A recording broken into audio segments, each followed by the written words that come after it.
PHE एम्पलॉयज़ joint federation के banner हेठ पिछले 20 ध्याड़े थमां दिहाड़ीदारें नीड बेस CP वर्करें ते लैंड केस कर्मचारियों आसिया पुंछ चलाई जा रही कम छोड़ हड़ताल मुअत्तल की गई है। हड़ताल PHE चीफ इंजीनियर आसिया उनकी मांगे उपर गौर करने का भरोसा दुआने बाद मुअत्तल की गई है। चेता रवे ये कर्मचारी अपनी नौकरी पक्की किए जाने ते बकाया उजरत का भुगतान करने की मांग करते आवारदे हैं।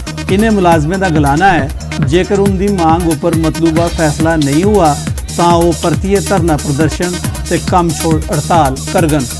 हमारे कमिश्नर सेक्रेटरी जल्द 2 महीने के अंदर अंदर हमारे रेगुलेशन पॉलिसी जो है उनका ऑटो किया जाए, हमारी पेंडिंग वेजेज जो है वो दी जाए। तो मैं उनका बहुत शुक्रगुजार हूँ जिन्होंने एक डेथ केस के लिए जो लोग हमारे PHE के डिलीवरी जो है मर चुके थे उनके लिए एक बड़ा पैनल बनाया कि उनके फैमिली से एक मेंबर जो है उनको हम इसमें नौकरी देंगे। तो मैं इसका उनका जो है बहुत बहुत शुक्रगुजार हूँ जिन्होंने ये हमारे बीच में एक बहुत बड़ा फैसला लिया, हमारे दिल जीते। और उन्होंने हम तवक्का भी रखते हैं कि 2 महीने के अंदर अंदर हमारा काम जो है वह होगा और हम अपने कामों पर लौटेंगे। डिविजनल कमिश्नर जम्मू संजीव वर्मा ने कठुआ चला रहे विकास कामों का जायजा लेता। उन्हें GMC कठुआ की बना रही इमारत के काम का मुआयना किया। इस दौरान उन्हें आख्या जे शहर कई थारें खाली जमीन पई है, इन्हें थारें लोगों की सहूलत लिए पार्किंग बनाई जा। उम्मीद रखता हूँ कि आने वाले दिनों में ये जो पार्किंग स्पेसेस की जो एक समस्या है वो दूर होगी और शहर में भी जो हमारी एक बेरोज़गारी को दूर करने के लिए और ख़ासकर लोगों की कोई स्पेस मिले लोगों को आने जाने के लिए, उसके लिए एक रेडी जोन, फर्डी जोन और इस तरह की जो सुविधा लोगों को मिले और इसमें लोगों को भी फ़ायदा होगा, रोज़गार भी बढ़ेगा और साथ साथ में जो चीज़ें जो हैं उनको सस्ते दाम पे मुहैया होंगी, डीकंजेशन होगी। आने वाले ध्याड़े दौरान जम्मू कश्मीर के लैफ्टिनेंट गवर्नर गिरीश चंद्र मुर्मू के कठुआ दौरे के मद्देनज़र DC कठुआ ओम प्रकाश भगत होरें जिले के 19 ब्लॉकें की ब्लॉक डिवेलपमेंट कौंसलें के चेयरमैन ते म्यूनसिपल कमेटी के प्रधान कन्नै DC ऑफिस कॉम्पलैक्स मीटिंग लाई ते उनेंगी पेश आवारदी समस्याएं बारे जानकारी हासिल की। DC कठुआ होरें गलाया जे LG उनके दौरे दौरान वो अपनी समस्याएं बारे उनेंगी जानकारी देन तां जे जिले की समस्याएं का नबेड़ा हो सके ते विकास यकीनी बनी सके।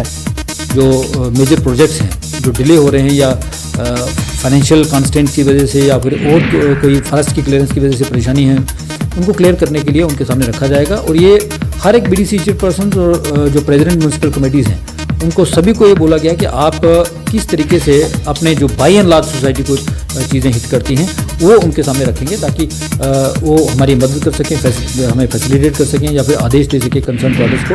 ताकि पुंछ नगर स्थित कॉलेज मैदान 1 महीने थमां चलदा आवारदा शहीद DSP Manjeet Singh memorial volleyball tournament संपन्न हो गया। टूर्नामेंट का फाइनल हबीबुल्ला क्लब सुरनकोट ते शहीद मनजीत सिंह क्लब विचकार खेडिया गया। शहीद मनजीत सिंह क्लब ने फाइनल जीती लिया। समापन समारोह की अध्यक्षता SSP पुंछ रमेश अंगराल होरें की, जबकि DDC पुंछ राहुल यादव मुख परौने है। जेतू टीम ते उप विजेता टीम के खिडारियों की इनाम दिते गए। इस मौके पुलिस ते सिविल एडमिनिस्ट्रेशन अधिकारी, मन्ने परमन्ने के शहरदार ते खेल प्रेमी मौजूद है। चेता रवे DSP मनजीत सिंह 2003 पुंछ नगर मिलीटेंटें कन्नै होए दे टाकरे शहीद हो गए है।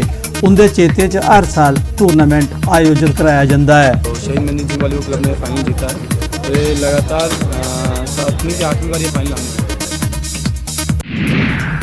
आम लोगों ते पुलिस विचकार सरबंधें की होर मता तगड़ा बनाने लई गया। इस जिंदगी के बख-बख शोबे कन्नै तलक रखने वाले लोगों हिस्सा लैता। इंदे सरपंच, पैंच ते ट्रेडर्स एसोसिएशन गंदोह के नुमाइंदे भी हिस्सा लैता। पब्लिक दरबार समाजी बुराइयों के अलावा साइबर क्राइम के विषयों पर भी चर्चा की गई। इस मौके सोशल मीडिया के बेजा इस्तेमाल थमां खास करिए नौजवानों की दूर रखने पर जोर भरया गया।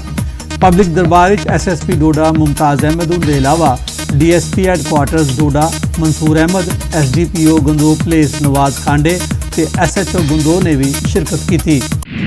जो पुलिस के रिगार्डिंग कुछ ग्रीवेंसेस पब्लिक ने बताए हैं, साहब ने 2 जगह मीटिंग की, एक यहाँ पे की, एक संगम में की है। उनका रिडर्सल तो वहीं पे हमने बता दिया है। जो उन्होंने अपना नंबर भी सबके साथ शेयर किया कि किसी को जो भी प्रॉब्लम होगी उसको डोडा जाने की ज़रूरत नहीं है, यहीं से फ़ोन पे अपनी प्रॉब्लम बता सकता है।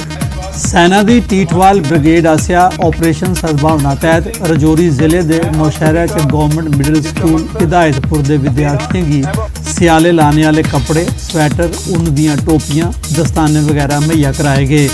इसका मकसद बेवसीला विद्यार्थियों की सियाले ठंड कोला बचाना है तां जे वो अपनी पढ़ाई जारी रखी सकन। लोकें ते विद्यार्थियों सेना की इस गल्ला लई सराहना की है। और मैं हिदायतपुर स्कूल में पढ़ता हूँ। बहुत सर्दी थी, हमें आर्मी ने हमें कोटी दी है, इसका शुक्रगुजार रहा हूँ। यहाँ से बहुत सर्दी थी, हमारे यहाँ के आर्मी ने हमारी बहुत मदद की है और धन्यवाद। बच्चों आज बड़ो फायदा हुई जनाब, बड़ो फायदा हुई। आर्मी ने बहुत कमाल कर गई। आज ठंड लगे थी, सर्दी लगे थी, बहुत कोटी और सब जलेबी सलामान सब दी आर्मी ने दिया। और शुक्रगुजार है आर्मी को कि जितनों बच्चों को किया तो हम